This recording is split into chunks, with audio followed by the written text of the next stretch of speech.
could try to make you my new babe. I laid the dick down proper, it's a new day. Who ordered expensive lobster and souffle? Now that'll be me. Had to pull up in that CP3. Now do you love me, Lil Key? Shot town to New Jersey, we gon' pull up. Hell yeah, I got the hook up. Anytime that you need me, we gon' pull up. Damn right, I got the hook up. And say you gotta act brand new. Nah, I can't stand you. Had to bring you round just to show what the fam do. No text, no calls, no reasons to be involved. Young John Wall taking what's give it and get it off. Come on.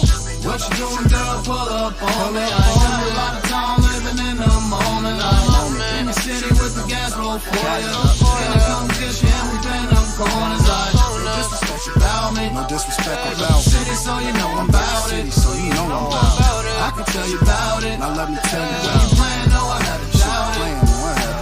Days I'm in the hood like what it is. I might just slide up on you like what up, bitch. Cause you know I like to play with you. Come spend the day with you, come kick it, seeing what it do. You feeling comfortable, I make the move. But now it's different though, I guess it's cool. You wasn't shy about my love, remember after school the days when I picked you up. So now you fucked around and changed, almost messed it up. See, I ain't changed, baby, trying to catch a plane with you. Came back around to show you that I made for you. And here you go with the same old song on your weekend shit. I might just wish I never met her like Call Tom is. But I ain't tripping no, stay up on the grind, we gon' get some dough. And you got that good ass brain, I had to let you know. I really wanna let you know. Tell me where you wanna go and what you wanna know. Whoa.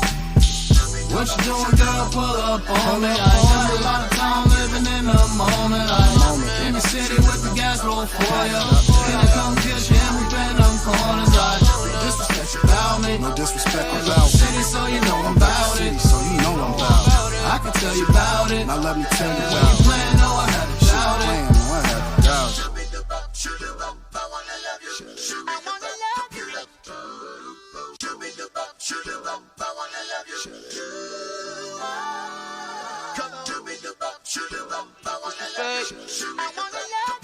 So you know I'm about it. I can tell. What you doing, girl? Pull up on me. I ain't got a lot of time living in the moment. I'm in the city with the gas roll for you. Can I come get you and we bend them corners? No disrespect about me. No disrespect about me. City, so you know I'm about it. So you know I'm about it. I can tell you about it. Now let me tell you when you playing, no, I had to shout it.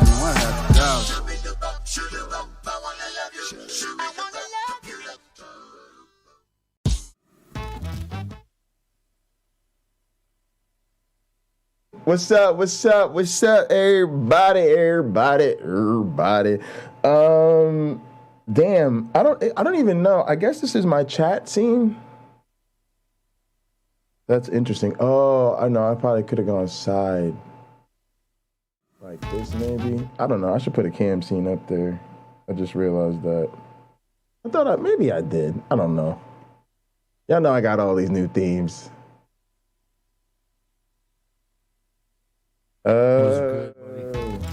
Yeah, the corner. What's up? Is that UC Love? Yeah, buddy. My kid's just been loud. She wants to go to the park. What's good? What's up? Spartan Theology said, what's good? Glad to see you done with Pine Clown. Yeah, man. That we had to leave that alone, man. I heard Cameron sent me a video that Nate made, but I haven't watched Nate's video. I don't know. Cameron, did you actually watch that video yet? What do you think? I don't know what Nate's talking about. I'm afraid he's in there apologizing for Doug. You know, people love to make excuses for Doug.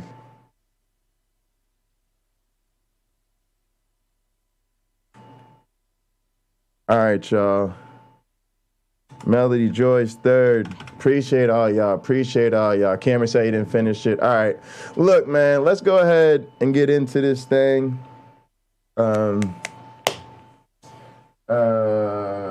Let's do a little quick communion, and then we're going to get into this little quick Pinochle lesson. Look, I'm getting my Pinochle game back together, and I want y'all to join me, so I'm going to show y'all what we got going on in the resources.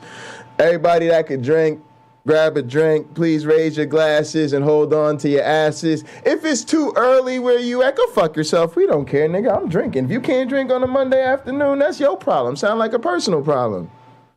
Through him, with him, in him, in the unity of the flying man. All glory and honor is yours who flight for our sins forever and ever. You may drink.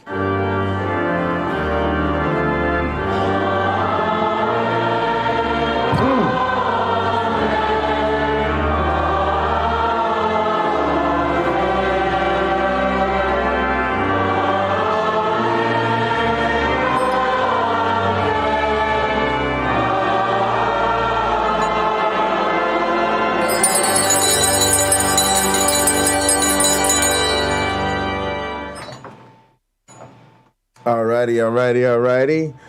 And our communion song. You know what? Let's go with a cheers theme, y'all. In Dublin, and he's going to play us out. Foy, you're going to play what to finish us up? Do you know what? I don't know the name of this song, actually, but I know the song, and so will you. Oh, look forward to this. Foy Vance, take it away.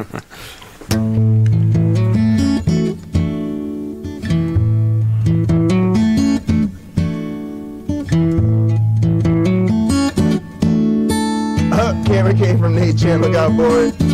Philosophizing. Making your way in the world today takes everything you got. Taking a break from all your worries sure would help a lot. Wouldn't you like to get away? Sometimes you want to go where everybody knows your name. This should be how we want to sing. And they're always glad you came. You want to be where you can see troubles are all the same. You want to go where everybody knows your name. Well, all those nights and you got no lights, and the check is in the mail, and your little angel on the countered by its tail. I told you kids suck. That was your first mistake. Fiance didn't show. Marriage sucks too. That was your second mistake. Well, sometimes you want to go where everybody knows your name. And you're always glad they came. You wanna be where you can see troubles are all the same. You wanna go where everybody knows your name.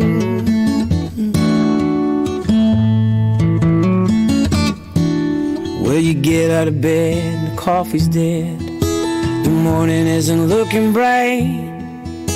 You shrink right off to Europe and he doesn't even write. Your shrink's a psychopath. Congratulations.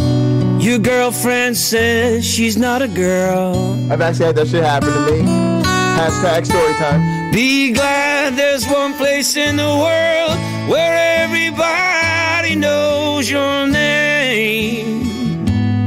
Kids don't suck. They're awesome. Uh-oh. Defensive parent alert. Defensive parent alert. You wanna be where you can see troubles are all the same. You wanna go where everybody knows your name.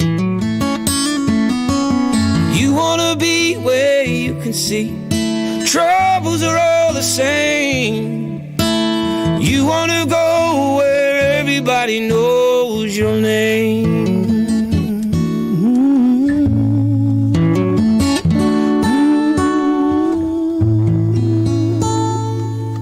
Well, if it makes the parents feel any better, sometimes you just want a kid. No, I'm just fucking kidding you. Single people without kids don't ever wish they had kids. Sometimes we be like, do I really want a pet? I don't know. Sam, you looking like a whole lot of responsibility right now. A kid, I don't even know. Sometimes I be questioning life choices about having a dog. I don't know. I don't know, Sam. I don't know. You need to learn to take yourself out, make yourself a meal, bring in some income into the house, and then I might feel a little bit better about having pets. Currently, I'm skeptical. All right, so... Oh, your boys got baptized last weekend. Oh, that's congratulations, man. I be telling people I'm an atheist, but I love baptism. When my church does baptisms, I always went to baptisms. I think baptism is very exciting. I know that sounds weird coming from an atheist, but I think it's really important that in relationships, certain things are more important than disagreements and belief. And I could tell you, even as an atheist worship drummer, I felt honored and really privileged to be invited to my church's baptisms. And it was always one of my favorite things. I always use the expression, we gonna dunk these fools in the water. And I will be there. Yeah, if you dunking these fools in the water, I'm gonna be there because... Number one, that's just crazy. Like when you just feel strongly about your faith, you just gonna go ahead and make your commitment to God in front of the whole world. And then we gonna go through this ritual of mild, friendly waterboarding where we just dunk you underwater. You have to understand that it's just a really big day in a person's life, right? And so sort of like we were talking about with that documentary yesterday we were watching, or the film on why America will never build walkable cities. They were talking about how people move to the city, and there's a fine line between celebrating the culture of the city you just moved into versus cultural appropriation.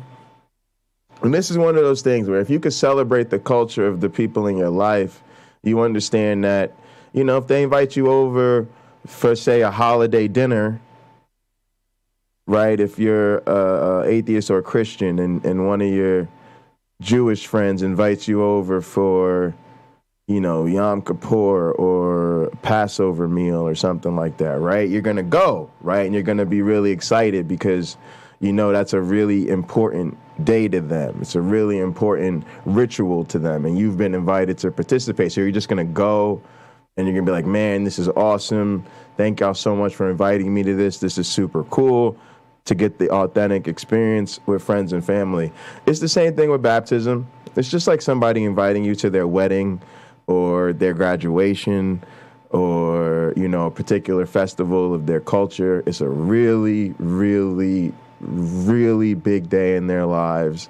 I know for even like the young people in our college ministry, their friends and family from different parts of the country would even travel up to be in church that day and then be with us for their baptisms. We would literally pack like 200, 300 people in a house, just in a house, and do the baptisms in like a big steel tub, so we have some well-off families in our church, and I go to an all-white church pretty much, so one of the more well-off families will host everybody. We literally would do the fucking baptisms in their garage. But I'm going to be 100% honest with y'all what the vibe was for these baptisms. 100% Thanksgiving. I ain't even going to lie to you. 100% Thanksgiving. If you know how fun Thanksgiving is with Christians, especially younger ones, that's what baptism was like. Literally, it's 200 plus people in the fucking house. It's a huge potluck. So everybody's bought stuff. People are doing stuff in every nook and cranny and room of the house. It's just amazing. You're just flowing through the house. It's food everywhere. It's people everywhere. Everybody's loving on everybody. Everybody's having a good time. Then everybody gathers in the garage. It's almost like a little impromptu worship service, sing a couple of songs, you know what I mean? Say a few words. Then everybody comes up, tells their story. Their sponsor, basically like the person that's, usually somebody in there, one of the leaders of their Bible study group or somebody they're close to in the church comes up and, talks about it a little bit. We dunk the fools in the water with the friends and family around, take the pictures. Then everybody just plays crazy fun games and shit, like running around playing games and shit the rest of the night. So I'm telling y'all, baptism is like the get down. The get down, for real. Baptism's about to be fun. Baptism's about to be fun as fuck. If you one of them weirdos that come to church on Sunday and we be like, yeah, it's baptism Sunday, and they bring all the people up on stage to get baptized, and you be like, I ain't going to that crazy shit. They about to do some weird cult shit. Nah, I came to church on Sunday, but I promise you, I'm not going to that baptism. The baptism weird. You done fucked up. You're missing out. Unless the church is weird. There's a lot of weird churches, but a good church, you got to go to that baptism. Nah, you cool. I wanted to talk about baptism, man. That's my shit. That baptism was fun, man. It's a good time. All right. Nah, you good, bro. I ain't doing shit today. We just doing the Pinochle tutorial, man. So look, here's the first thing I'm telling y'all. So what y'all got to do, y'all don't know how to use Gather. People be acting like they don't know how to use Gather. All right, look. Myron Bot. Stay there. All right, there you go. All right, so what you going to do is you get in the Gather. If you don't have the password, that means we don't like you that much and we don't really consider you a friend. You're like a YouTube viewer or something. But eventually, once we get to know you, you'll be able to get in Gather. You go into the People's Choice Pinochle Lounge, okay? Any of these notes has the start for the Pinochle School. So you could go here at the bar when we're all hanging out at the bar. You could go there and it says to learn Pinochle. See, I got these little notes hooked up. You press X to learn Pinochle. This is the practice area. You go over to the practice area and you sit down at one of these tables and you learn Pinochle, okay? This area right here is for playing partners. Once you learn how to play, Pinochle is a 4-person partners game, at least the main variety we play. Cutthroat Corner over here is for playing Cutthroat. That's what you play, every person for themselves, 3-person. So we have 4 Cutthroat tables. This is a serious Pinochle Lounge. Now, we got pool tables in here. And yes, for you little weirdos that want to play poker, there's a poker table. Boy, I don't care about no goddamn poker. All right, now look. Let's get up in here. Now look. First you're going to do is you start here. You play the quick tutorial game. Boom. Tutorial game. All right, now. This is how you learn how to play Pinochle. Hello, I will teach you how to play. Click next to continue. Now, how we do it, we're partners. I'm the professor person. My partner is Bingo. We are playing against Marvin and Sandy. All right, boom. If you wish to stop, you click exit. Don't do that. Keep hitting next. Double Deck Pinochle is a team game with partners sitting across from each other. Boom. The game uses the ace, 10, king, queen, and jack cards in that order. The ace is the top card, then the 10. It's the ace, then the 10, then the king, then the queen, then the jack. That's the rank orders. There are 4 identical cards of each suit for a total of 80 cards. Let's play an example game. Boom, deal of cards. A random player is chosen to be the dealer. They're the dealer. The dealer rotates, I guess clockwise each hand, I think. Whatever. Each player is dealt 20 cards. Boom, boom, boom, boom. This is your hand. Now you got to decide your meld based on combinations of cards in your hand. But I don't think we're going to talk about that first. Being able to choose the trump suit is often helpful. Let me explain. Trump suit cards are more powerful than other cards. You can also gain more quote-unquote meld points with trump suit cards. Melds are special combinations of cards, each worth a certain number of points. There are 8 kinds of melds. For example, a Pinochle contains a jack of diamonds and a queen of spades. Queen of spades, jack of diamonds. There's 2 queens of spades. There's 2 jack of diamonds. This hand contains what we call a double pinochle. It's worth 30 points. It also contains a marriage. A marriage is a king and queen of the same suit. So there's 1 marriage here. There's another marriage here. So we'd say there's a marriage in clubs and a marriage in spades. Then you look for the pinnacles. We already know we have a double pinochle. 2 queens of spades, 2 jack of diamonds. Then we go for a round, and a round is having all 4 cards in the same suit. That's aces, kings, queens, or jacks. There's no such thing as a 10 around. All right, so do we have aces around? No, we don't have an ace of diamonds. Do we have kings around? No, we don't have a king of diamonds. Do we have queens around? No, we don't have a queen of hearts. Do we have jacks around? Yes, we do. Jack of clubs, jack of diamonds, jack of spades, jack of hearts. That is worth 4 points. So this hand, marriages are worth 2 points. 2, 4, double pinnacles worth 30. That's 34. Jacks are worth 4. This hand has 38 meld. All right, next. A run meld contains the jack, queen, king, 10, and ace of a suit. We have a run in clubs, but that only actually counts if clubs becomes the trump suit. So if you want your team to win the bid, to choose the trump, right? So, and also your marriages are worth twice as much. Instead of a marriage being worth 2 points, it's worth 4 points. All right, there's a rule that you must have a marriage, a king and a queen in a suit to declare it as trump. So do not bid for the trump suit if you have no marriages at all. Correct. You will be instantly set. Bidding starts left of the dealer, so bingo will bid first. Oh, crap. Players go counterclockwise. I clicked through that one. I forgot that one does a double step, and it confuses me every time. Anyway, bingo has indicated that he has 20 meld. All right, so you start, the opening bid is 50. 50 is the minimum bid. Just remember that you can't bid lower than 50. So with that being said, bingo has indicated that he has 20 meld by starting the bid at 52. The reason is because that's called a signal bid. This particular signal build is called a meld bid. By bidding 2 over the minimum, right? Pinochle is a game where it's all about communicating. We call it the conversation. It's about communicating with the cards because you can't talk across the table. And so we have this sort of signaling system worked out where every increment you go over the minimum bid signals to your partner that you have that much in meld. And you do not do this unless you have at least 20 meld.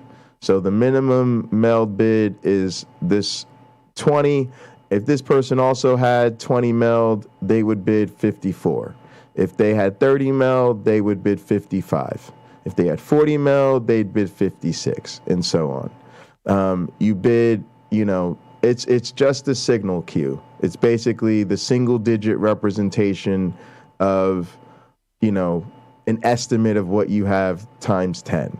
All right, now Sandy bid. Sandy passed. She must have a poor hand. Now it's my turn to bid. We should not pass. We have a good hand.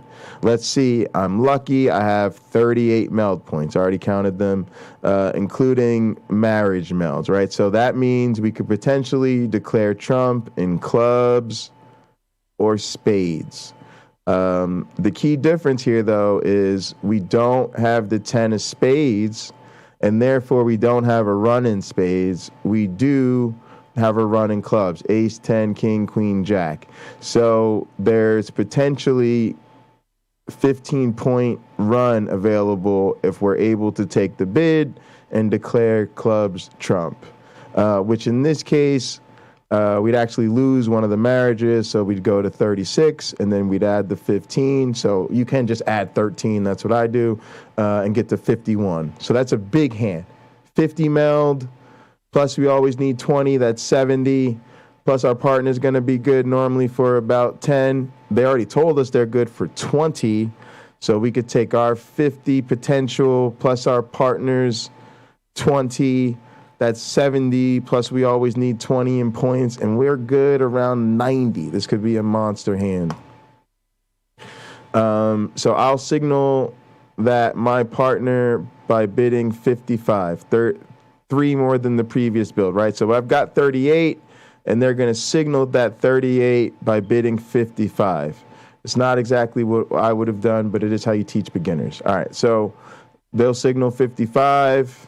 There's that 55 bid. That makes everybody else pass. Now, Marvin passes, my partner passes, and Sandy passes.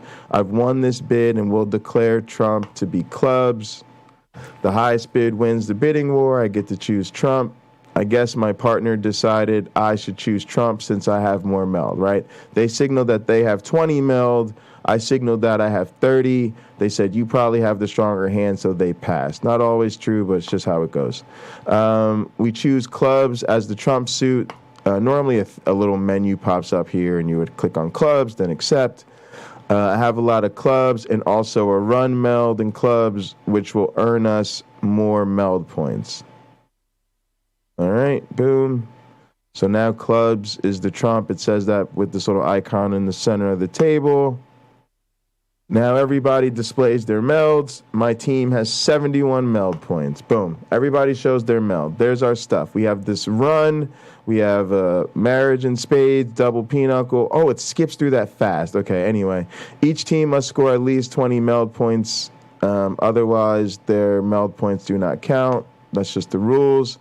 If the bid winners do not have 20 meld points, their bid is subtracted from their score. That's called a set. It's basically called a board set or a bid set. It basically just means that you cannot make the bid for any reason. Sometimes you can't make the bid because there isn't enough points available. Sometimes you can't make the bid because you do not have at least 20 meld points. Sometimes it's impossible for you to make the bid because you do not have a marriage in Trump. Fortunately, we have 71, more than enough meld points. Our opponents are lucky. They have just enough meld points, exactly 20. Having won the bid with 55, our team must now score at least 55 points to earn our points. Yeah, because we bid 55, we have to make sure we have 55. But this is sort of redundant because we have at least, we have 71 meld. So we've already over the bid in terms of meld, but we are still going to have to make at least 20 points in order to save that meld. With 71 meld points, this is easy. Also, we must score at least 20 points when taking tricks. We need to be careful that we succeed in this. A trick is just a pile of 4 cards, 1 from each player. Since I won the bid, I start the trick taking. Turns to play a card, proceed clockwise. So you always start with the bid taker. They played the ace of hearts. Now Marvin's going to play. Players must choose a card with the same suit as the first card if they have one. So everybody has to play a heart if they have one. They also have to beat the card down if they can. They can't beat the ace, so they won't have to. So aces, 10s, and kings are worth points. My partner, Bingo, played a point because they're trying to make sure that when I get this trick that they give me a point. This is very important to Pinochle. All of the cards in your hand that are actually worth a point, you want to either win in a trick so that you get that point or play it on a trick that your partner's going to win so that your partner gets that point. And what these two are doing, our opponents, is knowing they're going to lose this book, they are allowed to play cards that are non-pointers. Queens and jacks are non-pointers. So the highest card with the same suit as the lead card takes the trick. Cards are ranked with ace the highest, then the 10, then the king, then the queen, then the jack.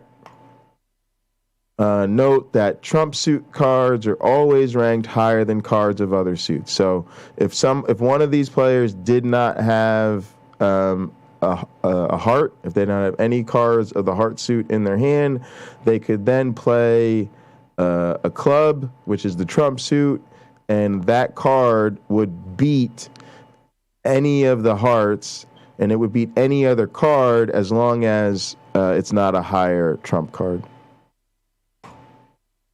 Taking an ace-10 or king earns you 1 point. The queen and jack have no value, as I just said. My partner, bingo, played a king to give me a point card. My opponents played a queen and jack to avoid giving me points. I take the trick and get 2 points, 1 for my ace and 1 for the king. The trick taker gets to start the next trick. I can now play any other card in my hand. I will play another ace. This is normally what you do, is you start by leading your non-trump aces. Why? They are guaranteed winners. They're the highest, they're the highest card in their suit. And on top of that, since you're playing them early, they're unlikely to get cut. Basically, like I said, if somebody doesn't have the suit that leads, in other words, if in this case, if they don't have any spades, they can play a trump card. Matter of fact, they have to play a trump card if they don't have a spade, but they do have a trump card. That trump card will beat this ace. So it's really important that you play your aces early on, because the longer you wait to play them, the more likely they are to get cut. And if it gets cut, that turns your winner into a loser by putting that point into your opponent's hand. So basically, you always start with your aces. So this person started the lead. They played the heart, the ace of hearts. Now they play the ace of spades. But they should not play that ace of clubs because that's the trump one. However, if someone plays the trump card, they'll take the trick, right? So everybody plays the same suit. However, somebody plays the trump card, they'll take the trick. Sandy took this trick because she did not have a spade, and so they played a club. This trick goes to Sandy, who played a trump card. Sandy must not have any more spades in order to play a trump card. This is important to remember, because if you lead any of these spades before Sandy runs out of clubs, Sandy will win all of the spades books until either she runs out of clubs or somebody else starts cutting spades and can cut with a higher trump card.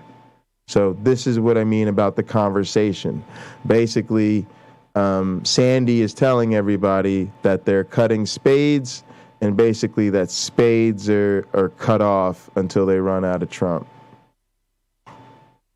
Our opponent gets the 3 points, 1 each for the ace, king, and 10.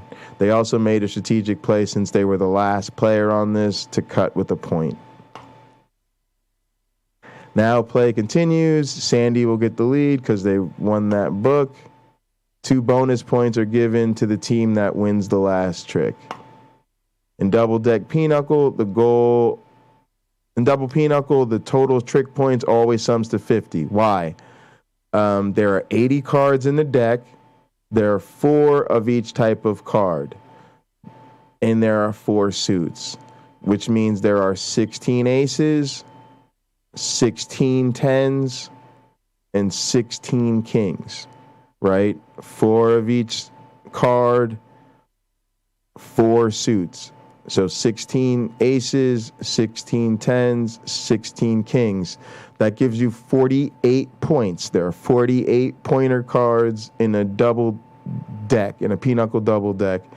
And then you get 2 extra points for winning the last trick. So you have 48 pointer cards that you're trying to win, and then you're always strategically trying to take the last book because it's worth an extra 2 points. It's called a 2-point bonus or premium. After all cards have been played, a new hand is dealt. The game ends when one team reaches at least 500 points. Complete rules are available by clicking help in the bottom left corner. Boom. This takes you from the beginning. Double Deck Pinochle is a 4-player card game. There are 2 teams of players with partners sitting across from each other. Points are scored in 2 ways via melding and trick taking. Boom. And so you want to read this. This shows you the meld table. Don't worry about 3. Just learn 1 and 2. But you'll use this as a reference. You will memorize this very quickly. And you go ahead, you read through this. This tells you all of the rules that you need to learn to play Pinochle, and then gives you another link. Which is a good page too. These are all good resources. This is more detailed in different parts of the game. You especially want to pay attention to the scoring and the bidding. You know, score this and read about bidding systems. Bidding systems are really important. All right. Now, once you do that, you can keep playing through tutorial complete. Click exit to close the tutorial. So you can close the tutorial. I don't even think you can keep playing. So you just click exit. All right. So I always tell people that is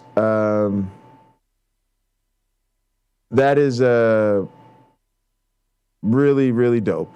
All right. So I enjoy that a ton. I actually think it's really hard to find like a reasonable, interactive, fun, quick double deck Pinochle tutorial to get you started. So that is why that is there.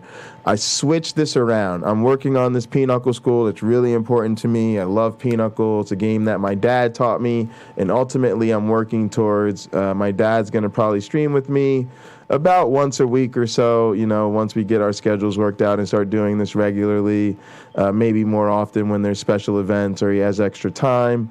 And we'll be streaming that eventually, and we'll be like competing and stuff, and I'm sure we'll get hot. And, you know, we want to have some serious card games. And so, you know, I also want it to be something we play a lot in the community. Some of you guys are learning it, and we're eventually going to get some of the People's Choice old school players in here and really make this a Pinochle house where we can have some fucking serious ass Pinochle games, and eventually play for money and tournaments and all the types of shit. So, I'm trying to make this a really good Pinochle school where you guys can start with the basics, learn the game, and then I'm going to be making an intermediate station to take your skill to sort of the next level, and then an advanced station to really get you caught up on, again, what we call the conversation. So I'm going to show you guys some of the resources, but I'm starting here with sort of the fundamentals. And what I was excited about is to be able to have this tutorial game where you can just start, click the link, and then boom, you're at a table and you're learning the game while you're playing through an example. So yeah, definitely do that. All right, then you go to this. This is an article about Pinochle, double deck Pinochle card games, strategy and tips by Maria. This is the person who makes the World of Card games and programs, and she's super active they're super active in the community and on the different forums that I use. So this is all their resources are really, really good. Really, really good. So you want to read this. This compares it to other games like Gin Rummy, Euchre, Spades, 29, some games you might be familiar with. Then it tells you about signaling with your bid. Table talk is considered questionable in most other games. However, in Pinochle, it's perfectly acceptable to use your bid to signal information about the meld in your hand to your partner, right? So it's going to tell you all about that. This is going to tell you about how to find your melds, the bidder out rule, which is something you can... A bidder out rule just means what happens when you get to the game's limit. Let's say the game's limit is 500. The bidder out rule basically just says, in Trickster, it's also called bid set to win.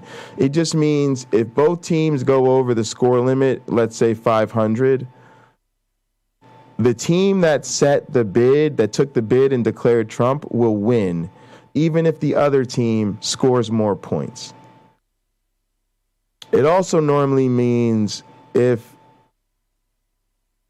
a team goes over 500 and you set them, then you will win as well. But, it's called the bitter out rule. It doesn't apply on all of their tables. On most of their tables, when you just practice and stuff, if you don't enact the bitter out rule option, if both teams go over 500, the team with the higher score will win. But the way we play on Trickster with house rules actually does follow bitter out. Most places do. So, you'll want to read that. Make sure you understand it. It's great. And then you start getting into, it's discussed on some, these are other great resources. Power Pinochle, I'm going to be showing you guys. I love that site. I've been using it every day. It's like my favorite Pinochle website. Board Game Geek, I haven't really checked out much. Stack Exchange is definitely useful. Stack Exchange is so great. I use it mostly for coding and programming. But hey, it's a really useful resource for Pinochle. And there's some useful Reddit resources as well. So that's the next step in the school. And then, of course, you guys have seen this. The next thing to do is to watch this playlist, which is literally, I think, one of the best Pinochle resources on YouTube. It's a Pinochle Pro sort of breaking down the game. And I'm going to let him play this because he's talking about playing the game in person. And there's some important skills here that I think are important to reinforce.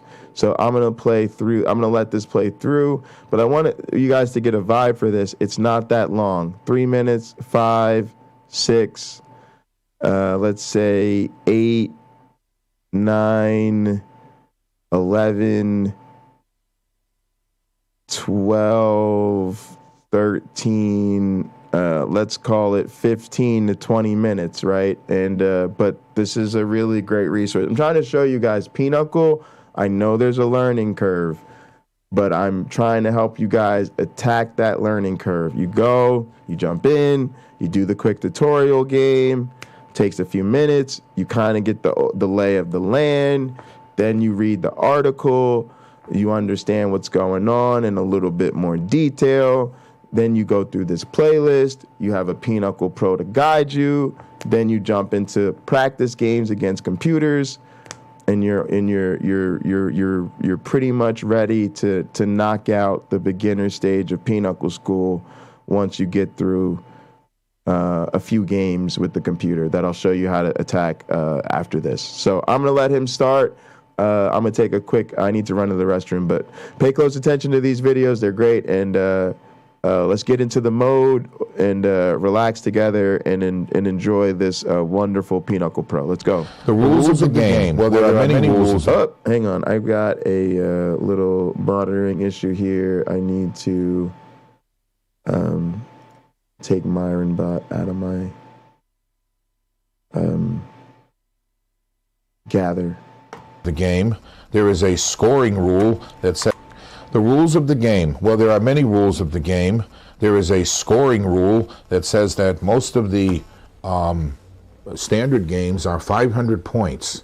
Now, that 500 points has nothing to do with the points in spades. 500 points, you earn points for your hand, you earn points for your bid. Now, before we go any further, if we take a deck of cards and we shuffle them, and this is a deck of 80 cards, may I add, we're going to deal,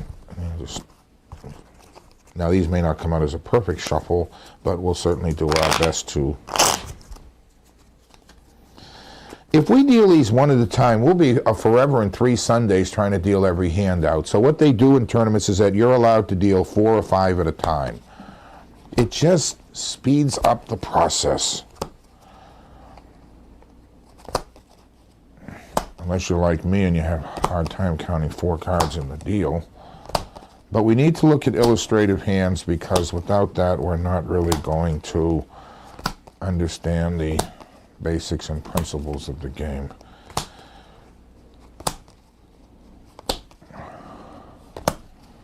Well, we have 5 cards here, but I'm not going to worry about that at the moment. I must have slipped on one, but that's okay. When we open up our hand, 3, 6, 9, 12, 15, 21. So we'll assume that there's an odd card here, which is fine. Okay, what we want to do is identify exactly what's going on here. So we want to take our hand and we want to sort it according to the rank and order of the cards that we have. And you really have to do this for each suit. And this is the way, this is all the spades that I have, okay? You will not get anywhere in Pinochle if you don't sort your hand properly. You got 20 cards. So it'll be absolutely a very miserable time trying to track what you've got. And I prefer to... Okay, when you are in my Pinochle classroom, and I am floating from station to station, seeing how you and your group are doing as you're learning your Pinochle, and I see your fucking hand unsorted, I am going to chew you out in front of the entire class every single fucking time. This is not negotiable. It's not debatable. I don't want to hear shit about your personal preferences or your ability to keep track of shit in your hand. No, no, no. This is not how you bid. This is not how you find your meld. This is not going to help you manage your hand. This is not going to facilitate you doing the counts that you're going to need to be counting during the trick taking. And it is absolutely a recipe for reneging and causing an absolute disaster that will cost your fucking team the game almost every single time. So your lazy piece of shit ass is going to take your hand, you're going to alternate it black, red, every single time, and then you're going to sort from ace to jack, left to right in each suit every single time. And once you decide on a preferred order, let's say here it's spades, hearts, clubs, diamonds, just stick to it. Use the same order with the same suits every single time. It will just make your life that much easier because it will save you that much time thinking and finding and counting things. So that's kind of why I do this tutorial, because this is something that the video games and the computer games typically do for you. And so it's very easy to overlook how important this is. But this is absolutely the first thing you do when you sit down at a Pinochle table. Matter of fact, the truth is, what players are actually doing is, as the hand is being dealt, they're sorting their hands. So like you said, you're dealing it 4 or 5 cards at a time. So let's say you get your first 5 cards, you're sorting them as the dealer is coming back around, and then you get your next batch of 5 cards and you're sorting them, and then you get your next batch of 5 and you're sorting them, and your next batch of 5 and you're sorting them. And so by the time the dealer does the final round of cards, you're just adding your final 5 cards into your sort. To be honest, you're already pretty much counting your meld in your mind and seeing how those last 5 cards fill out your melds. A few seconds later, you've got a really good grasp on the meld in your hand, and you're ready to start bidding. Alternate the suits because it just makes life easier. King, queen, and then we take the club suit.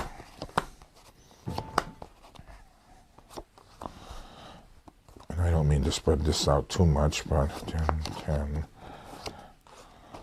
We had a 9 in here, that's why I overlooked that. Mystica, I will definitely do that. I'm sorry, I don't know what the issue is there, and I don't know why it's asking for my phone number. But yes, I will look at your email now and respond to it. Thanks for letting me know, and I'm sorry about that. I'll look into it. This is the way a sorted Pinochle hand should look, okay? This makes it easier for you to evaluate the hand, okay?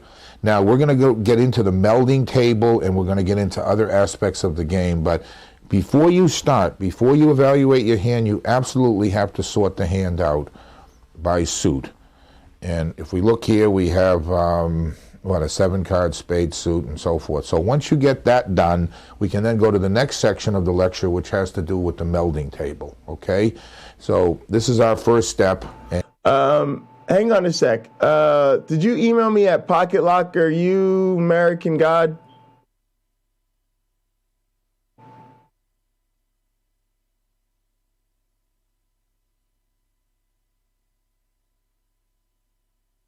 But yeah, let me, because if so, I'll just respond with my phone number.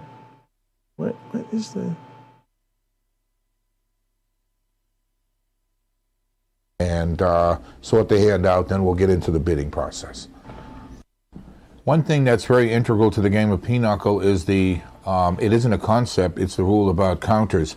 So if we want to look at a hand, and we'll look at our illustrative hand here, I will remove the cards that are not counters. If we're looking at the spade suit, these aren't counters.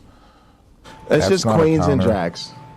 And these aren't counters, and this is not a counter. Remember, now, aces, tens, and kings. Regardless of whether you declare the hand, or your partner declares the hand, or the opponent declares the hand, these cards, when they're discarded or led, and you're winning the trick, or your partner's winning the trick, and now I'm going to give you discard. I'm going to give you guys a little Pinochle accelerator here. This is really important. These cards that are non-pointers, they're important. One, they're losers. They're sometimes useful for, trying to find your partner or trying to force certain cards out of the other team's hand. But ultimately, they're the cards you want to throw off, and you want to be careful about winning with them, or you're not going to win with them. So you want to be careful about playing them, because you want to make sure these cards, all of these cards that are worth a point, actually end up in your tricks or your partner's tricks and not your opponent's. So, you're already immediately going to be thinking about the balance you have of points to non-points in your hand. Or throw this card onto your partner's trick, and we'll go into the specific play of the hand and play of the suits. That's a counter. How many counters are there? Well, we know that there's 4 aces in every suit, okay? So if there are 4 aces in every suit, that makes 16 aces, 16 points, 16 counters. Then we have 16 kings and 16 tens. 16 times 3 is 48, and whoever takes the last trick in the hand gets a bonus, a premium of 2 points. How critical are counters? They're very critical. In most variations of the game, you absolutely have to have 20 points in declared meld in order to be eligible to get additional points. Counters, you are rewarded for counters that you take, but you absolutely must have 20 points in meld, and we'll cover that later. Counters, 48 counters per hand, bonus of 2 points for taking the last trick. Those 50 counters combined with your meld bid determine whether or not you make your declared bid. That's what we were talking about previously. So keep in mind 50 points, 48 counters, and last trick.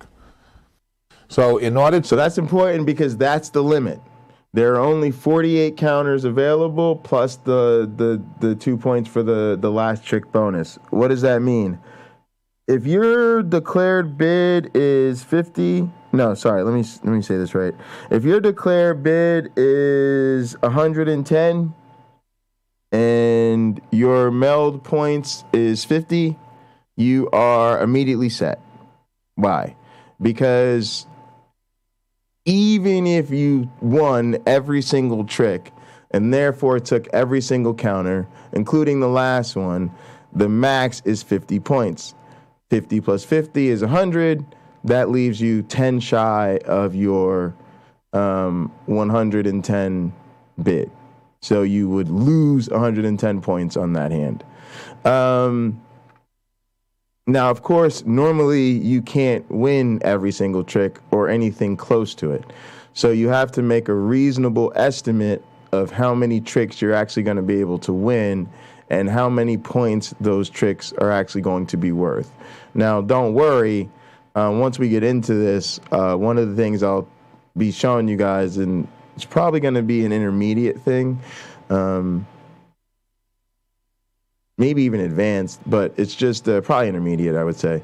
Yeah, definitely. Is going to be the idea of counting your tricks. So when you first get dealt a hand, let's get a hand here.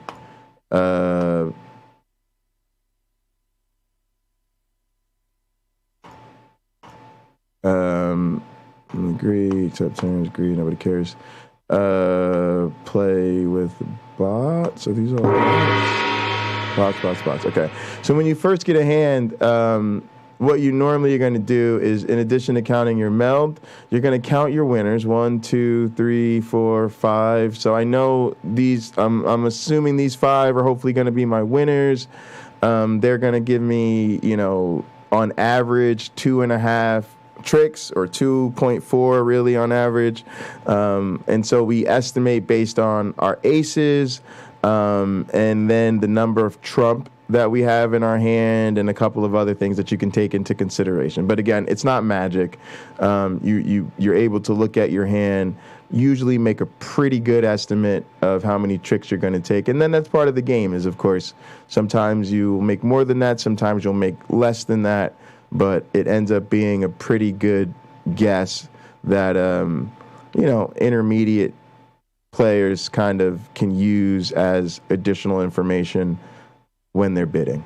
To bid beyond the 60 level, you need to have an awful lot of meld to support you, because even if you stopped at 60 and you only had 20 meld, you have to take 40 counters. So there is a relationship, and here's a score sheet, and I'll just show you what I'm talking about. And you only had 20 meld, you have to take 40 counters. If your side has bid 60, right, and you have 35 meld, you need 25 counters to make that bid. You absolutely have to get 25. If you don't have 25 counters, you will not make your bid. So keep in mind, the stronger the meld you have in your hand, the more room you have for bidding. For example, if we had 150 meld, we had a double run and a suit, that's a powerful hand. Now we have lots of room, because all we have to do is make our 20 meld, that's the basic requirement. We save our 20 meld. 150 points is going to pick up an awful lot of room for error if we fall short on counters. That is, if we don't have more than, if we have the minimum of counters, that's fine. We absolutely have to have 20, and that's the key number. So again, meld, bidding, and counters, very important, and you should remember those combinations. There are 3 basic groups of meld. There are runs and marriages, that's a group. There are Pinocles, that's a group, and there are rounds.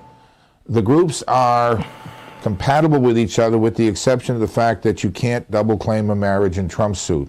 So when we talk about type 3, we're talking strictly a rounds, okay? We have 4 aces here, but we don't have 4 different aces, so we really, and I should put this in the order that it should appear, and it makes life a little easier. That's the way you should always sort your suits ascending to descending. It just makes it so much easier to determine count.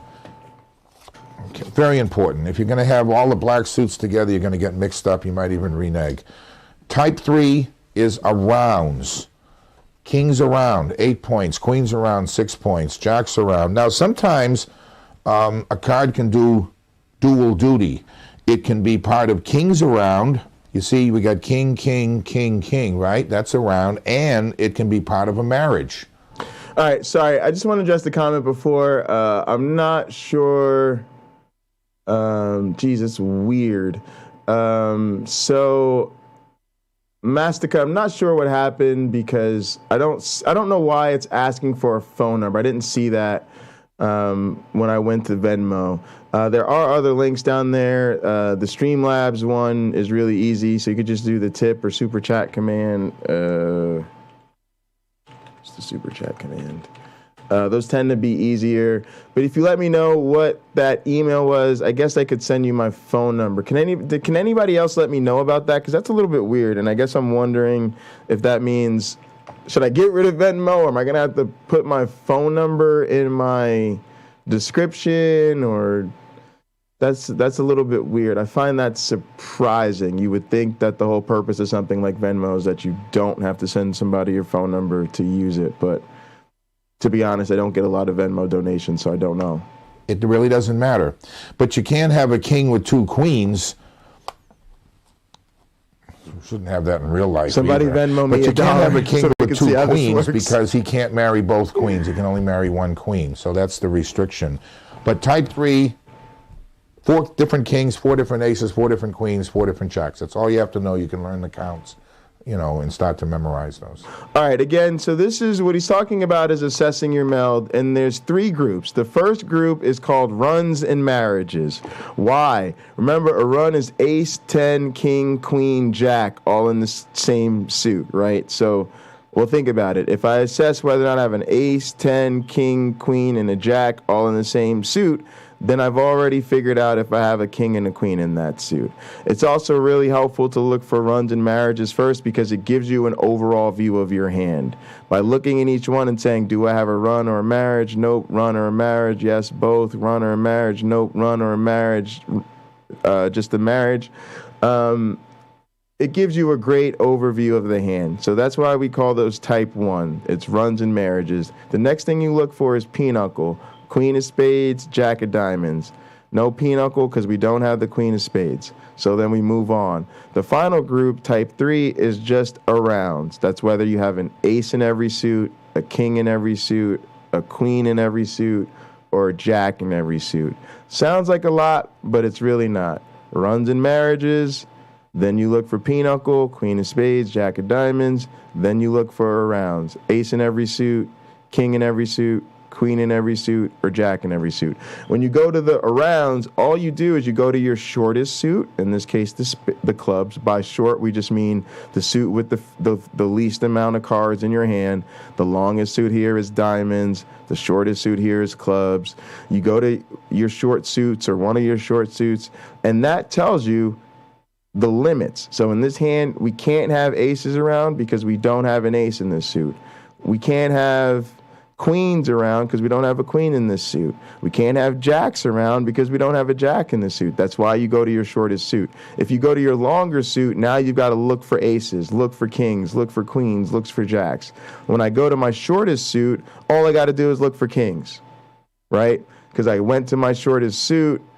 If I don't have anything else in the suit, then I can't possibly have, an ace, a queen, or a jack in all 4 suits. So you always just go to your shortest suit, and then you look for whatever is in your shortest suit. In this case, you just look for kings around. You indeed have kings around. So the way you would look for this hand in real time is I would start here, always from left to right. No runs or marriages. 2 points for the marriage because you don't count the run yet because you haven't declared trump. So 2 points for the marriage, 2 points for this marriage, that's 4. No pinochle, so nothing there. Then I go here, I have kings around, that's worth 8. The 4 plus 8 is 12. Show melt should say 12, and there it does. A diamonds marriage, a hearts marriage, and a kings around, which is 12. That's what's also great about this app is you can look at your meld yourself, count it, and then see if you're right by hitting show meld.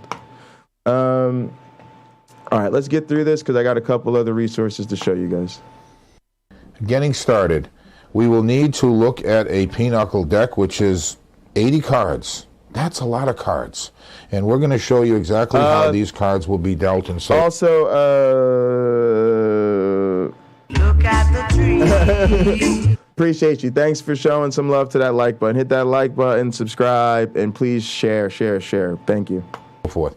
Pinochle, the double deck pinochle game that we're talking about is partnership pinochle.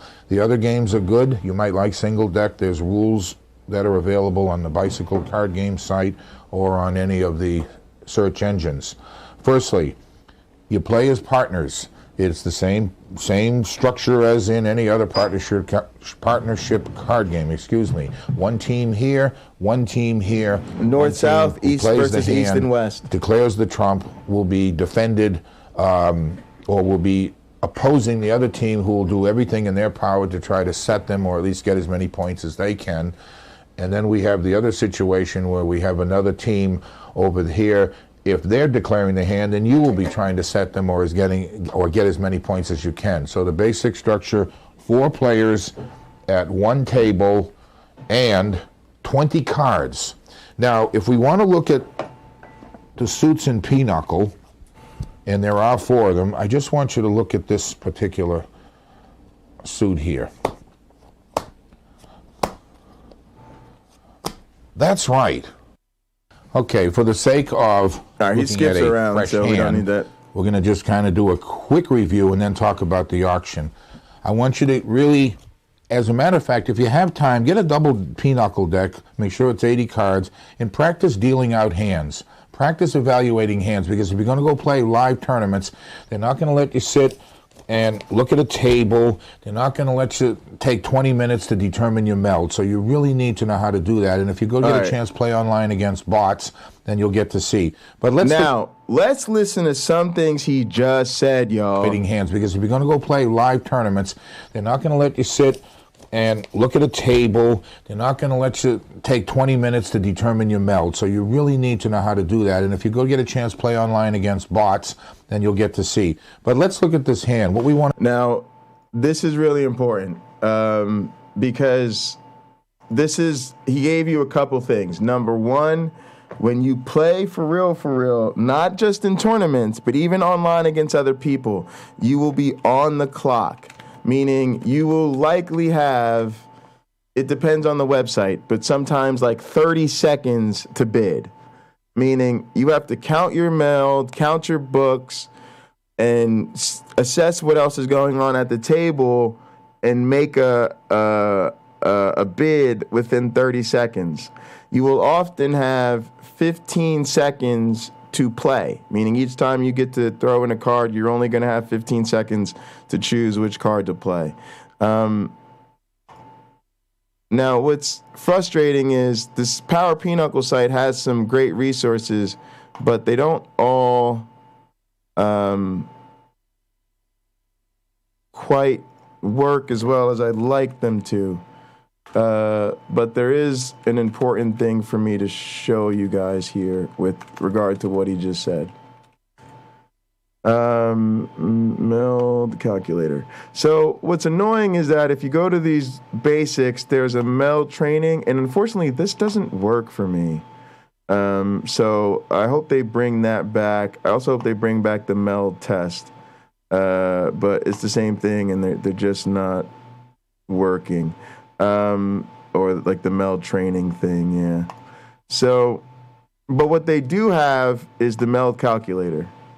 And what this does is you just hit generate a new random hand, and this then tells you can make a hand by manually entering stuff, but you can just make this hand, and then you can sit here and try to count the meld in this hand.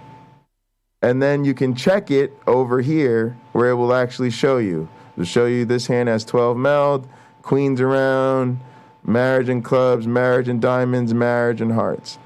Now, why is this really important? Now, number one, you can go and then choose the trump because, basically runs and royal marriages. What do I mean by that? A run, ace, 10, king, queen, jack in the same suit only counts once trump is declared. So this run only counts as 15 points if hearts is trump. How do you see that? Diamonds and trump. No run. Clubs trump, no run. Undeclared, no run. Spades trump, no run. Go to hearts, boom, there's the run. Okay? The other thing that does is a marriage. So you notice this club's marriage is worth 2 points. If I click on clubs as the trump selector, boom, now that marriage is worth 4 points. Royal marriages are worth 4 points, and then runs are worth 15. But those runs are considered trump dependent. They depend on which suit is trump. So when you're training on what meld you're going to send to your partner, for now, I recommend ignore runs and royal marriages. Stick to undeclared. And then make sure you can count the meld on your own, see if there's a run in it. And then do this, generate a new random hand. So what you can do is you can sit here for 5 or 10 minutes and practice counting meld in a hand. And it's unbelievable because it's going to be so much easier for you to do this, right? It's not updating the display over here. It's updating the display over here. And it's a really useful trainer. It's an older interface. It isn't sexy. It isn't cute, okay? But it's a really effective tool to get you practice quickly assessing the meld in a lot of hands. And if you do this for a few minutes before you play, or maybe after you play, for a few days, you will get a lot faster at assessing meld, and it's an essential skill. So that's why I showed you that there. The other thing he did was he said, play with bots. Pinocle's a game that doesn't really get super fun and amazing until you're playing with other people. And it's really hard to find people to play with. And when I grew up, there was no Pinochle games. Now there's a ton of Pinochle games. I actually recommend the one that World of Card Games. It's really fantastic. You can go through, play with the bots, play Double Deck Pinochle against the computer. And this is a really great way to learn. After you do the tutorial, play against bots. Now, why? Because it makes you much faster. It teaches you the strategy. If you jump in, you register, you start playing with people, the game is going to feel too fast. And you might get very frustrated because you're not going to have time to think. And other players might actually start being mean to you because you're not up to speed. And you're also going to make a lot of rookie mistakes that your human partners are going to find intolerable. I highly recommend people play 5 to 10 games against the computer at this basic station before they even move on to what I'm going to put for intermediate. And it'll be the same thing. 5 or 10 computer games at that before you advance to hard, and then probably literally 10 hard games before you not hard, but 10 with the advanced strategies before you start playing other people. Speaking of the devil, my dad's calling me now, so let me play this video. Hey, Dad, hang on one sec. What I want to do is sort this out. Do we have any more aces? We had a nice diamond suit here. Do we have any more aces of diamonds? No. So we look at tens. We have 1 10. We have 2 kings. We have 2 queens. And we have 2 jacks. So we had 1 more ace and 10. We'd have a double run. This is a nice diamond suit. Any 7 or 8 card trump suit, well, certainly one that has at least a couple of the tops is very important. Let's look at spades. We're going to, we have the ace 10 of spades. That's it. Now we're going to, again, alternate by the colors. The importance here is to determine the value of your meld and declare it. Okay, and then we have ace, 10, 10, queen, jack. Okay, 3, 6, 9, 12, 15, 20. Yay, we even got the count. All right, that was my dad, actually. Normally he plays at the People's Choice on Monday, so but he said he'll be free from like 5:30 to 7:30. Actually, to be honest, it sounds like he's just going to play for a little bit before he goes to the People's Choice. But yeah, that's what I'll do in Gather. So come hang out and Gather. Just because my dad's still getting used to the apps and stuff, so I'm not going to stream with them quite yet. But yeah, this is all on point. Here we go. Okay, let me bring this down so we get a little bit better view for the camera. Okay, you're sitting in a game of Pinochle. You can't take 27 years to determine what you have. Okay, you start looking at the hand. Do you have a run in diamonds? Absolutely. Ace, 10, king, queen, jack. See what I mean by arranging the hand, ascending to descending. If you just try to put all the aces together, it'll be an absolute nightmare. You need to do it by suits. Do you have aces all around? Nope. You can see that. I see an ace, an ace, an ace. Do you have kings all around? King? Nope. Because so you're not going to have anything all around because your spade suit restricts that. Right. How about that's Pinocles? Nope. When he said your spade suits restrict that, that's what he means. He means spades is your short suit. You have aces around, and because there's the ace, and you can see that you have aces in all your other suits. Actually don't, because you're missing an ace of hearts. But then he knows you don't have any other arounds because your spade suit restricts it. That's what queen he's saying. of spades over here. Marriages, well, you have a double marriage in diamonds, so now you not only get the 15 run, but don't forget, if you just had a diamond suit like this, you don't get the marriage because it's contained within the run, but you have a bonus marriage, so you have Right, meaning your run is worth 15 points if that becomes trump.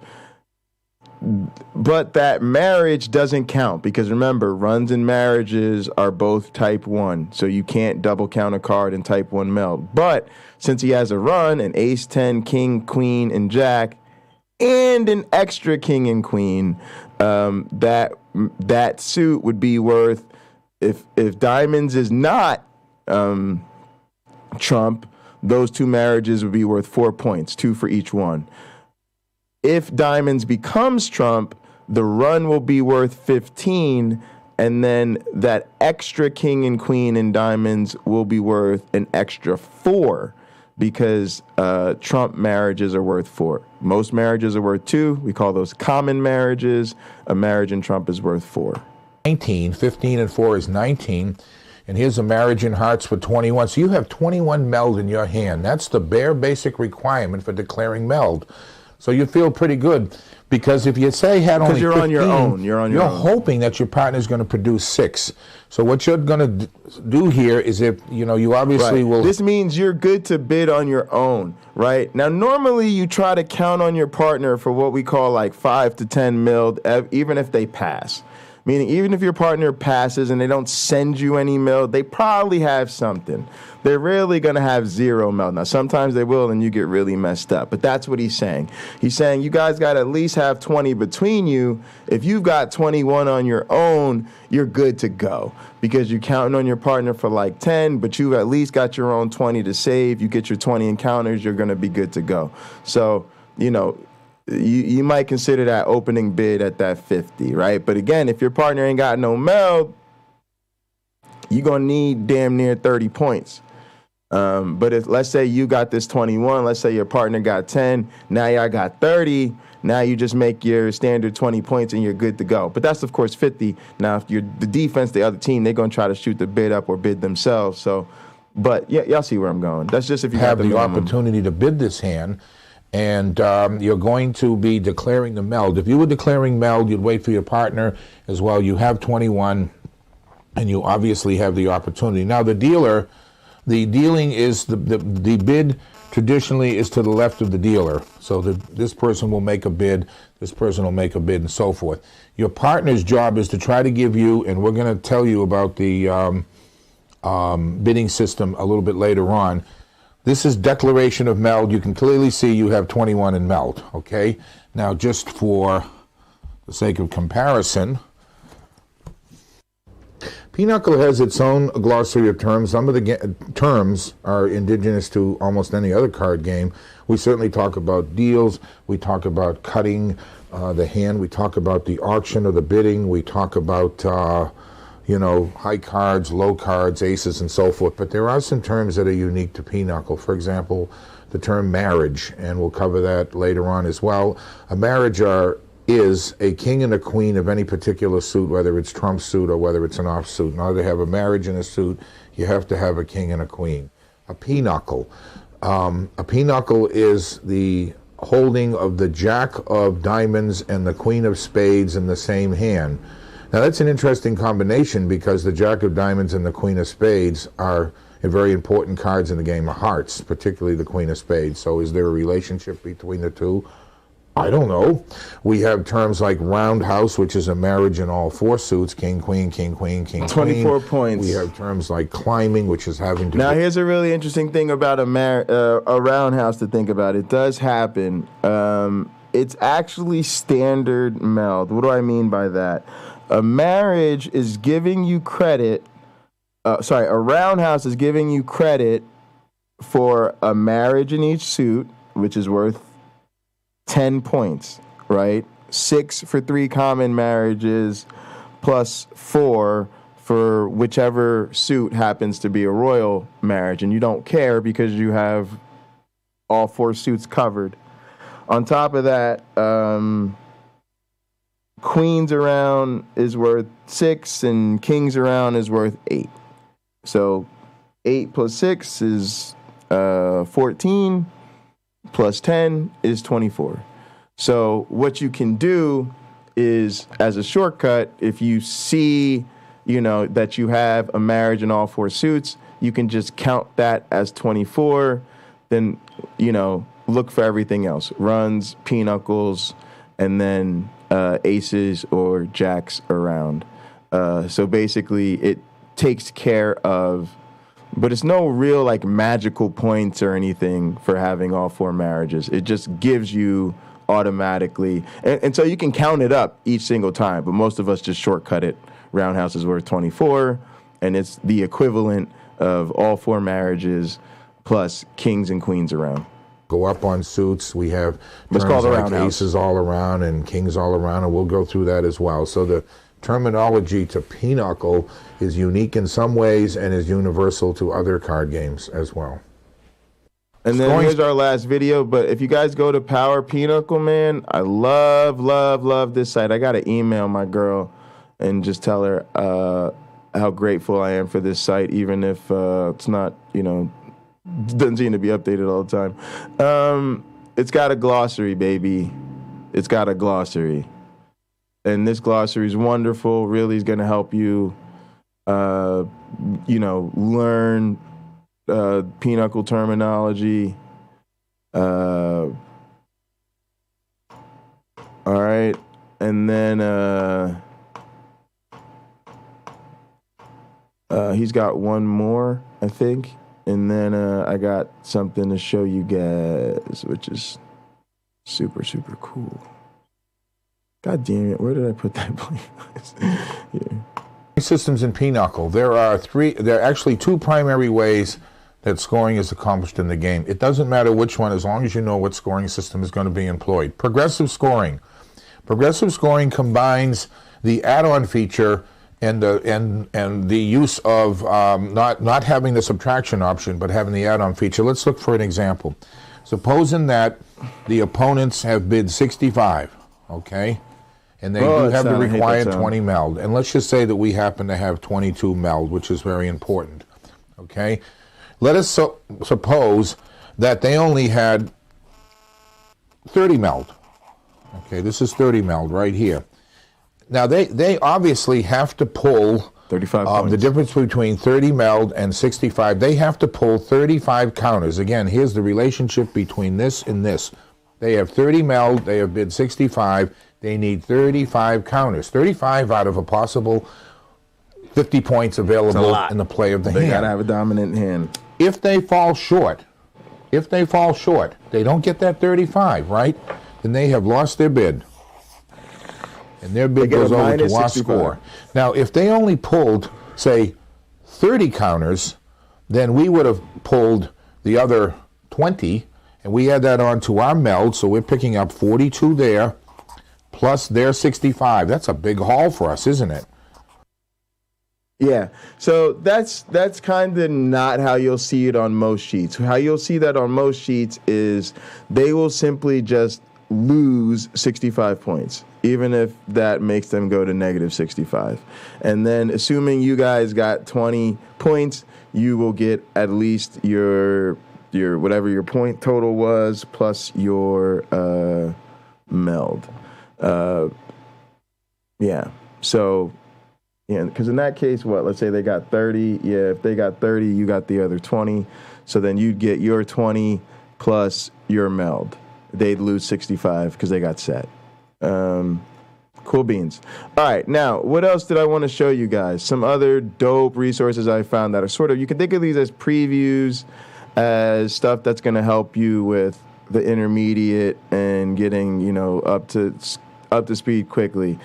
Love this Power Pinochle site. PowerPinochle.com isn't hard to remember. You've got all of these discussions that are great. This hand history analysis thing, I'm going to show you the hand animator, but definitely these threads are amazing. Basically, every card played matters. This is a hand, and then there's like a discussion of the hand. And it's super cool to get all these breakdowns and analysis. It's like the ESPN of Pinochle. Discussions around offense, discussions around defense. I love this site. Okay, and one of the things that's really amazing on this site is what they're talking about, the hand animator. And there's some defaults that are in here, but what I kind of wanted you guys to see, okay, we got 20 minutes. I should be able to get a hand in 20 minutes. Check this out, guys. All right, show me the meld. I got 12 meld. I'm probably going to dive this hand just because I don't care. I don't have aces. Let's pass.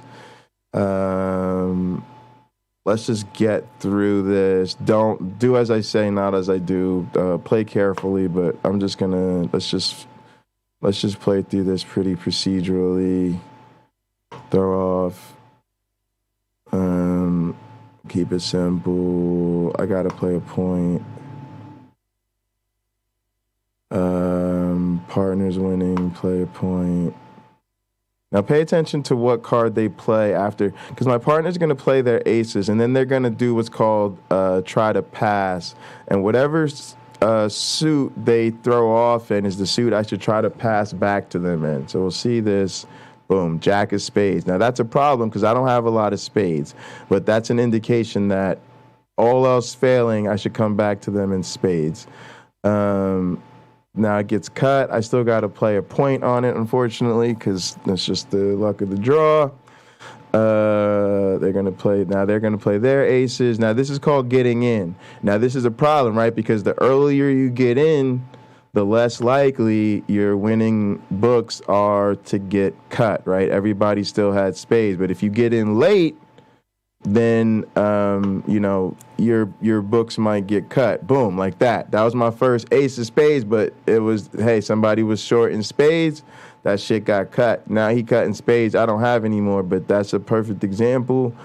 Boom. Now I get to win this book. I have the tops of the rest of the hearts, so let's keep that like that. Let's see if diamonds is still safe. Nope, partner's cutting diamonds. So I should have led with the other one. I shouldn't even play my aces because these are just getting cut. Just facts. But whatever, we're trying to get through this. What's my partner doing? Now they led aces. Now I got to cut that spade, right? Because I don't have any more spades. He overcut me. Damn, he cut. Oh, I forgot he cut spades too. That's kind of okay because he's going to overcut and I kind of wanted to. I might have even played that 10 to make him to force the ace, but let's see.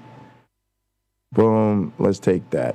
All right, it looked like everybody got hearts, but this shit crazy. I could try to force my partner's trump out. Yeah, because I ain't got no more fucking winners. I should have went too long to find his losers to get him to cut, but not force this trump out. Actually, I probably should have came at him with them diamonds instead of playing my trump. Yeah, I should have played diamonds. That's okay. Rookie mistake. I don't even have anything but my partner's winning, so let's just throw a point on it. All right, this person's also at a trump, so I might be able to win something. Hopefully my partner's winning that. This motherfucker's still cutting, though. Spades. He should be cutting spades. I'm losing this, though, so non-pointer. He still got clubs. He's still got. All right, hearts cutting, partners winning. Boom, hit that. The rest of mine. All right, my partner took it and kept my points. So we're good. We made 52. We bid 50. I don't know what happened. We saved though. We made 52. They made 73. Yeah, they took the bid. But 53 and they made it. We made ours. Whatever. All right. The point is, I missed the damn thing because I'm not logged in. Fuck me in the face. All right. Let's get up out of here. Get up out of here. Man, fail. All right. Here's what you're gonna do. Y'all will see where I'm going with this. This shit is important. Listen. I love this browser, but what are you doing right now? Are you frozen? Like, is that a thing? Like, really? Like, yeah, you just gotta go. What do you mean you're frozen? I don't accept that. I reject that. I find that metaphysically discomforting. All right. Here's what you do. Go to World of Cards. But this time I'm logged in. No, I don't want to be guest. I don't want to be guest. I want to leave. I want to get out of here. You'll see why. I want to leave the table. You want to sign in. Pocket locker. Is that my thing? I hope that's my thing.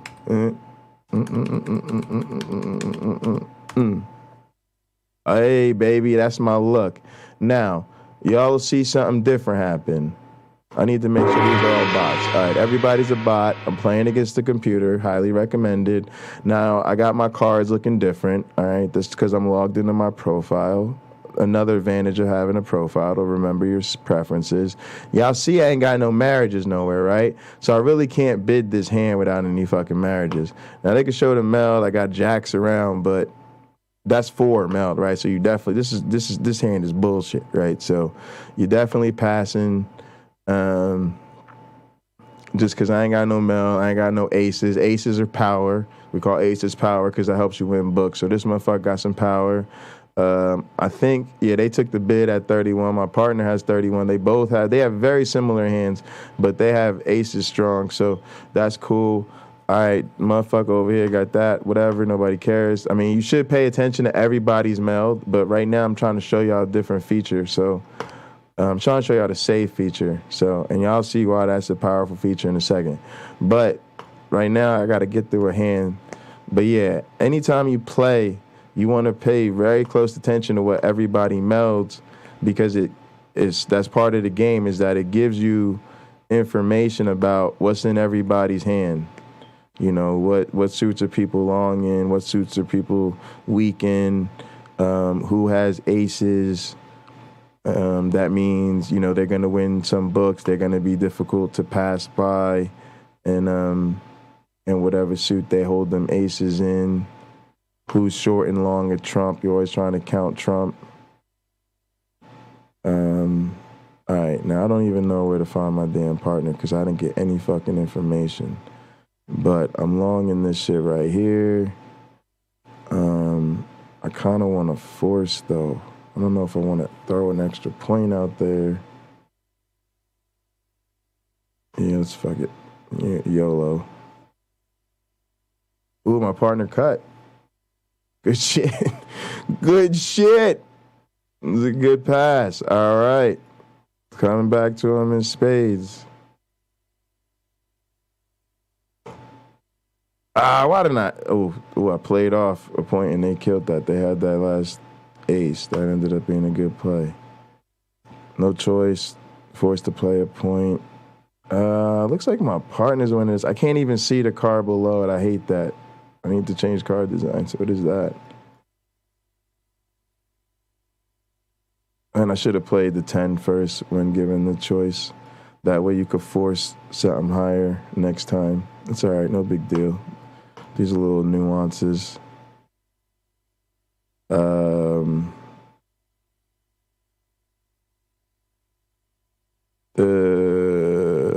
See, now I don't. All right, what are we doing here? We're getting rid of these. My partner was cutting those. Yep.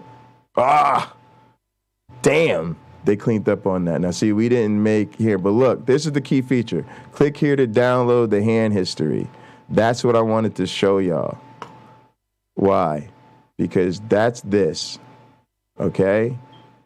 And for me, what that looks like now is you can now go, it should have put it right in here. Right? Where's the new one? 14. Where did it download? Oh, did it just take it to downloads? Yeah, here. Okay, cool. So now what I'll do is I'll rename this, and I always rename it the same way. I rename it with the date, and then the time, underscore the time that the game ended. So this would be 1650. Right, because it's 4:50 p.m., so it's just at a 24-hour cycle. You can do the time however you want to. All right, and then drop it in here. Normally I would have selected it to download it there, but that's fine. Now, cool. Now check this out. Even though, and that's why I recommend using World of Cards. The house app for playing big, sexy time games with friends and, learning with the cool kids is Trickster. But Trickster doesn't have this feature. check this out. Now I can go to this hand animator. I can just select everything in here. I can delete it. Okay? And then what I can do is I can take that file that I just downloaded, can open it. This is what it looks like. It's actually a text file with the hand history. It's really nice. It's a really cool file, right? It documents a bunch of stuff. The format, the site, the date, the ID of the table, even the players. PO means pocket locker. It tells me that I'm playing South. Here's the table ID. So I don't know which ID this was. This is the table ID. The game scores, right? It's the first hand, so these are the game scores. The deal, what each hand is, what the auction was. That's the bidding. What the contract ended up being, East with 57 in clubs. The melds, and then the play starting with East. And then it gives you the meld scores, the play scores, the result, and then the hand score. So now what you do is you just copy this, and you can do this from multiple. I'm showing you just one, but you could put a whole bunch in here, and then you have a hand controller, and you can cycle through them. But basically, you copy that into here, you hit submit, and then boom. Now you can basically go through the play-by-play of this hand in this hand animator. Now it's like playing the game again with all the cards face up. You can see all the cards. You can see what everybody had. And then this is an incredible learning tool because it allows you to step through the game. And so, like, you can analyze what happened. You can see if you made mistakes. You can share it with other people. You can actually, that's what these other discussions are on the forum. So if you go to the forum and you go to this hand history analysis, that's what people are doing here. They're sharing their files. Other players are putting it through the hand animator, and then they're discussing the hand. I think you can also do this with hands from a site called Play OK, but I prefer World of Cards. So yes, Trickster Cards is the app you'll see in the note, but yeah, I'm getting in the World of Cards. It's what's used for the tutorial, and I'm going to start adding stuff from Power Pinochle. But that's what people are doing in here, and in some of these other discussions, you will see the hand animator come up as a tool. But it's an amazing learning tool. It's got a bunch of default hands built into for you to analyze it out of the box, but it's super dope, right? You can start stepping through this hand that shows you everybody's meld. Then you start stepping through the play. So if you think you made a mistake based on something, you could, go back and say, oh, I don't know if that was the right play, and you can see what else was up or what you could have done differently. You can ask for help with it. You can share this text. Other people can then drop it in the animator. They can give you suggestions or let you know where you made mistakes and stuff like that. It's just really nice, and you can step through all the play. You can go back and forward and jump around. It's a really sweet tool, really, really sweet tool for learning Pinochle. I can't wait to show my dad if he hasn't already found it. There's also a hand classifier, which will help you as a beginner sort of diagnose your hands. It's not a tool you want to use as an intermediate or advanced player, but does help as a beginner. But it's #beginners only. But yeah, those are some really great tools. Come here, read stuff on the forum. Definitely check out the Meld calculator, I think is the one that works. Generate new random hand. It'll pop up over here. You can kind of ignore what's going on down below and then quiz yourself and then quickly generate new random hands to calculate. Anyway, from there, if you want to go back to what's going on in Gather, after you watch that playlist, you go to PinocleClassic.com. This is where I'd start playing games against the bots. If you start on easy, it will analyze the hand for you, give you a suggested range of bids. Now the rules here are not correct. I could tell you that by those settings. So for this, you just go to settings, It's single. It's double deck to 500. Main things to change: minimum bid 50. It changes that automatically when you change to double deck, and there's no passing. All right, that's it. Start a game, easy. So anyway, it'll analyze your hand for you. It'll make a suggested bid range for you. In this case, I'm just going to pass just to get through it. An example real quick. And what's cool about this is now you can sit here, take your time analyzing everyone's meld, and then continue. And then as you play this, you can start doing what I call guess and check. The play here for me, my opponent is going to win this. I should play the Queen of Hearts, and then I'll go to hint. Queen of Hearts, boom. Boop. All right, I should play the Queen of Diamonds, right? And so you can use this guess and check as a really helpful learning tool, and I think it will really help your playing. So this is a great way to play against the computer, and then you can always, as you get used to it, you can up the difficulty, and you will lose some of those features. So let's say I pass here. It ups the sort of advanced play of the algorithm, and additionally, I will not get those hints and suggestions. All right.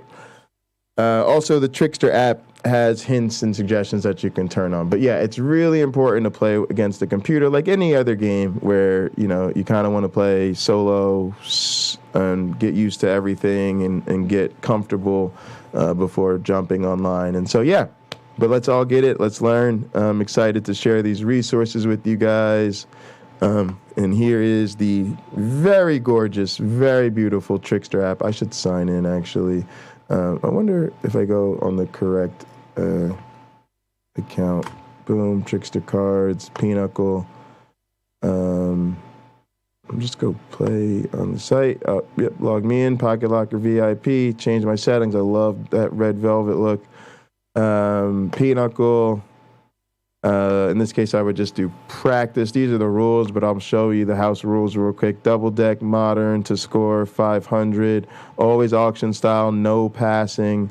No kitty, stick the dealer, yes. Marriage and trump, yes. Minimum 20 mil, yes. Ass throwing, nope. Double roy manager, nope. Must head trick, always. Minimum 20 in tricks, yes. Must bid set to win, yes. Review last deal, no. Meld display, medium. Allow suggestions, no. Show all hands, no.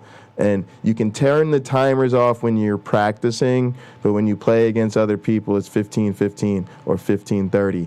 If that sounded like too much to remember, I'm sure you're probably well aware that I thought about that, and